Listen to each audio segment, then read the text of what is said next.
থেকে কোনো গন্ডগোল বা কিছু এই সমস্ত কিছু হয় না। তা আমরা এই স্কুলটাকে ভালোবাসি। তো এই স্কুলের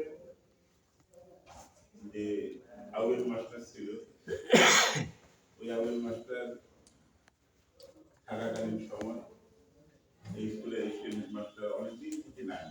এই বাদশা ভাই গেছে থাকি স্টুডেন্ট মাস্টার নাই।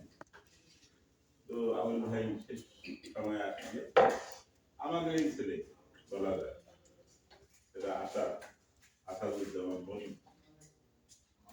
এই ছেলেটাকে নিয়োগ দিল। ছেলেটা ভালো টিচার, টিচার খুবই ভালো, কালীগঞ্জে টিচার করছে। আমি জানি ওর ব্যাকগ্রাউন্ড, আমি কিছুটা জানি। ভালো ভালো টিচার। তাকে স্টুডেন্ট মাস্টার হিসেবে নিয়োগ দেওয়ার পরে স্কুলে নানাবিধ সমস্যা দেখা দিয়েছে। এই সমস্যাগুলো সেদিনকে যে আমার বড় ভাই ফজু ভাই যে কথাগুলো বললো যে আমাদের ওখানে ওই নাগেশ্বরীতে মানে প্রেক্ষাপট, সরকারি প্রেক্ষাপট চেঞ্জ হওয়ার সাথে সাথে সবকিছুই যেমন চেঞ্জ হয় তেমন কিন্তু শিক্ষক সমিতিও অনেকটা ওরকম। তা নাগেশ্বরীতে শিক্ষক সমিতির সভাপতি হওয়ার যোগ্যতম বর্তমানে নাগেশ্বরীর যত ৭২টি